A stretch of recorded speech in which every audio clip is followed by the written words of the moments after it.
ไม่สูงค่ะเมื่อในเป็นวันที่2เดือนธันวาคมที่12ปี2025เป็นวันอังคารในตอนในเดี๋ยวเนาะพี่น้องเฮาค่ะมาถ่อมด้วยข่าวง่าวมองใจเนาะผู้สื่อข่าวชื่อเสียงใหญ่รูดเสียงสายใจกว่าพ้องอายุจังหามี30ปลายกว่าเนี่ยค่ะเมื่อวันที่1เดือนธันวาคมที่12ปี2025ในมีข่าวง่าวออกมาว่ามอยาโหใจเนาะไล่ออกมาลัดหาลองตั้งอันเฮ็ดให้ผู้สื่อข่าวรูดเสียงสายใจกว่า เป็นย้อนเปราะว่านอน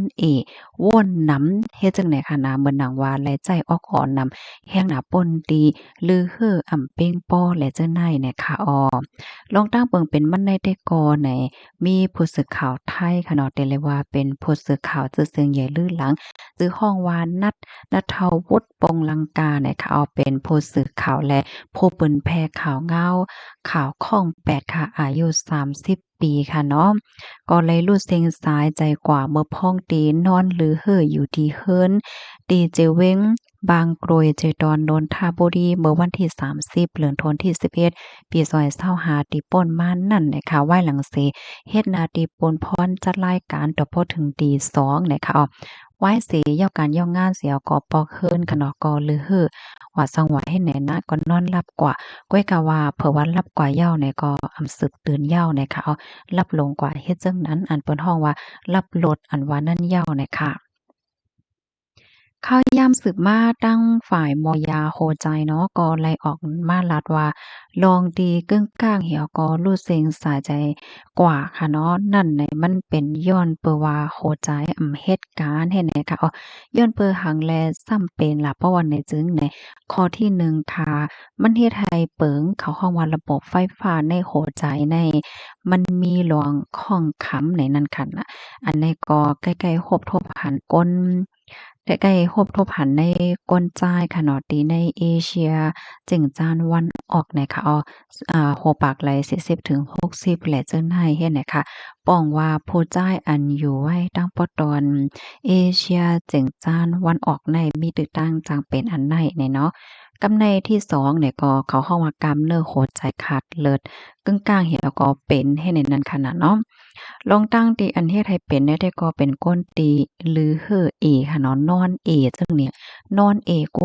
วันให้แน่นะเหี่ยวก็วนนำให้เนาะเพราะว่าเฮาค้ามาด้วยหน้าการของผู้สื่อข่าวในค่ะนะเพราะว่าเป็นก้นเฮ็ดข่าวแท้ๆเป็นผู้สื่อข่าวแท้ๆแน่ๆแน่นอนค่ะเนาะเขาเนี่ยก็ได้นอนเอมันก็แน่นอนเอน่ะนอนลึกยาก็ลึกเต้าใน1 คืนก็ลือเฮ่ออำหลายชั่วโมงกว่าแหน่เนาะ ก็เปนว่าเขาได้ด้วยข่าวเฮ็ดเมียวหาข้อมูลว่าจั่งว่าเฮ็ดจั่งใดอยู่ตาเสเหี่ยวก็มันเฮ็ดให้ลือฮืออำเป่งป้อค่ะนำ ยังก็คนเฮ็ดข่าวที่เป็นผู้สื่อข่าวแท้ๆแน่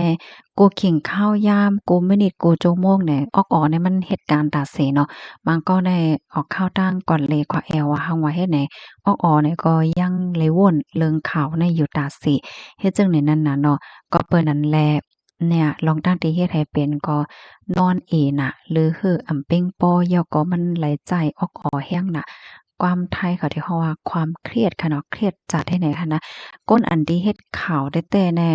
มันไหลมันไหลวนนำแห้งหน้าเนี่ยค่ะเนาะมันจั่งหนังว่าตาได้หาข้อมูลได้แต่ละเฮ็ดจึงหือข้อมูลอันที่ไหลมาได้หลีออกห้ำหลีออกห้าบ่ออกอย่าพ่อนหลีได้เป็นหือพ่อนให้เป็นหือจั่งซี้เนี่ยมันเนี่ยก็เลยว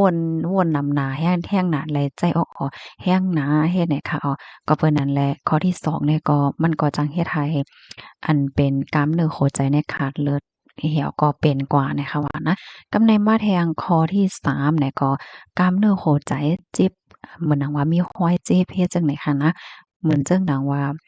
อันก้นเฮาคาได้เพราะว่าลือฮือเอลือฮืออำเป้งป้อเนี่ยมันเนี่ยก็ซ้ำแต่จังเฮ็ดให้แรงกำทานโตในยอมจังเนี่ยเนาะแรงกำทานโตอำลีให้ไหนเฮ็ดแล้วมันก็เป็นตั้งเป็นจังไหนไหลมาง่ายเนี่ยค่ะข้อที่4เนี่ยก็ ก้นดีอันนอนลือเฮ่อเหี่ยวก็กึ่งกลางเสรู้เซ็งสายใจกว่าพ้องกลางค่ำกลางคืนโดยติ่มโฮลงโฮตางมันในเนี่ยก็ใกล้โฮบทบอยู่ในค่ะว่านะบางโก้น่ะเนาะกำนำได้ก็มันได้เป็นก้นดีซึ่งหนังว่ากว่ามือไกลนั่นยาวอะเต้ๆมันในการนอนในลำลองค่ะนะโหลดไหลลือเฮ่อปานให้เปียงป้อให้นี่เพราะว่าเฮามาโดย ในลกลงฟ้าลงในขณะเกี่ยวเลยลองนาการต่างงานบางก้นเดี๋ยวว่นว่าโอ้ก้นที่อันเปิ้นเหตุการณ์ลิกลายก้นที่เหตุการณ์นาคอมอำนั้นก็ก้นที่เหตุการณ์ในลุ่มในหังในเขาในเกี่ยวนายโยเหมือนเจิงว่าไรเหตุการณ์หน้ากว่าสังวาให้ไหนเนาะก้อยกาว่าก้น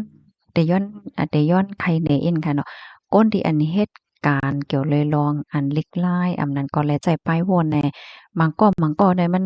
มันมีขิงข้าวตีเลยลือค่ะเนาะอาติกามันจังก้นเตเหตุการณ์ข่าวก้นเหตุการณ์ข่าวเนี่ยมันเฮ็ดกูวันให้เนี่ยมันใจค่ะ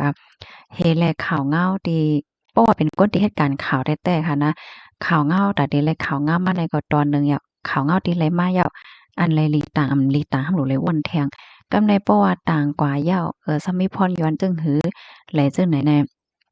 ก็ทำไรด้วยเทียงให้แน่มันเฮ็ดให้ออกอ้อแน่ไหลวนน้ำแห้งน่ะ บางป้อมบางไรป้อมสร้างทุกคำหญ้าวาหญ้าหลาหญ้าทัดเฮ็ดให้แทงเฮแหน่เฮ็ดให้น่ะเนาะลองเอาปนพรเนี่ยมันก็ทำสูงแรงเฮ็ดให้ค่ะนี่เพราะว่าเราสามารถโดยในตอนของก้นเหตุการณ์เกี่ยวกับเรื่องลองข่าวเกี่ยวเลยลองการลิกลายการเปิ้นแพร่ว่าซังว่าเฮ็ดจั่งใดนะเพราะว่าเราสามารถแตกหนึ่งเหมือนหนังเพราะว่าเราค่ะเป็นก้นเหตุการณ์เอ่อกว่าเฮ็ดไห้นี่แหละเนาะกว่าเฮ็ดไห้กลางไหนแต่พอถึงกลางค่ำมันก็เฮ็ดว่าเมื่อกินข้าวเฮ็ดการก้อยกะว่าไหว้เสร็จปอการมาแล้วก็อาบน้ำกินข้าวเฮ็ดโดยจึงถ่อมความให้ไหนไหลมันโดดไหลวนอีหังแต่ให้ไหนนั้นค่ะน่ะเนาะก้อยกะว่าก้นที่อันเหตุการณ์เกี่ยวเลยลองอันลิกลายลองเปิ้นแพ้ในแค่นั้นค่ะเนาะมันไหลใจออกอยู่ตาเสเนี่ยค่ะนะมันก็เฮ็ดให้ออกในบางปอก็ไหลลือเฮ็ดเนี่ยเนาะมันหนังบางก็ที่อันรับรู้ลองข่าว อันหลิมลักกวนให้แหน่มาก็ในถึงขั้นติดตือป้ายใจป้ายให้แหน่เนาะเหมือนหนังผู้สื่อข่าวมังก็ในจ้อมหนังอันที่เขาเลยรับรู้ให้เขาออกเป็นแพร่ให้แหน่ก็มีเหมือนหนังก้อนเตียนถูกยาป่นแปนลองย่ามว่าเฮาว่าเฮ็ดจั่งไหนแทงให้แหน่เนาะกับในมาแทงคอที่5เนี่ยค่ะ อันแนะนำก็เป็นเหมือนหนังก้นที่นอนโขนแห้งนะคะเนี่ยค่ะนะเพราะว่าเป็นก้นที่นอนโขนแห้งๆหนาๆในอันนี้ก็ไว้เมามาอำไลเนี่ยค่ะเนาะมันจังเฮ็ดให้หลับตื่นไหลเหมือนกันในค่ะอ้อเพราะว่าเป็นก้นโยโย่ในแต่ตาเตเป็นเหมือนจังหนังว่านอนเหี่ยวก็ตื่นได้แต่ก็มันบ่มีเขาอะนะมันได้เป็นหนึ่งใน70,000ถึง100,000ก็กะนานก้อยเฮ็ดจั่งใดอ้อก้นที่อันมีตื้อตั้งเป็นเหมือนจังหนังว่า นอนแหมตื่นเหมือนหนังผู้สื่อข่าวก็ได้เป็นกว่าได้ก็เป็นคนที่เหตุการณ์นำหน้านั่นน่ะเนาะแล้วก็นอนลึกกูขึ้นนอนอีกเหมือนจังหนังก้นเฮาขาในมันกึ่งหลีเลยนอน7-8ชั่วโมงอันนั้นก็6-7ชั่วโมงแค่เนี้ยเนาะก้อยกะว่าก้นที่อันขึ้นแหลมขึ้นไหลก็นอน4-5ชั่วโมง5-6ชั่วโมงเฮ็ดให้เป็นเลินเป็นปีให้เนี่ยเนาะมันก็ตื้อป้าอยู่หลีไลในว่านะ มันก็วนว่าอายุตึกเลขอยู่เป็นหังโยเนี่ยก้อยกะว่าพอนอนเป็งป้อติ๊กๆเนี่ยก็มันก็จังกึ้งก้างให้แลเป็นเหมือนนั้นไลเนี่ยค่ะเนาะเป็นเหมือนผู้สื่อข่าวก็ในไลให้นายเนี่ยค่ะว่ามันมีตื้อตั้งสูงนั่นน่ะนะ ลอกลายแห่กลางแต่กอนะคะอ๋อนะข้อที่1ได้กึ่งลีไลใกล้ๆกอทัดป้ายอยู่ลีอยู่โกปีค่ะเนาะว่าได้เป็นเลือดสูงไขมันน้ำตาลไหนเนาะตั้งแต่อายุ30ปีขึ้นเนอค่ะเพราะว่าในเคยญาติพี่น้องในมีเหมือนหนังว่าก้นตีเกิ้งก้างเหี่ยวก็นอนตื่นเฮ็ดไหนในคณะอันนี้ก็ยิงแค้นโหลดไหลไว้นักเหย้าเฮ็ดจั่งใดค่ะ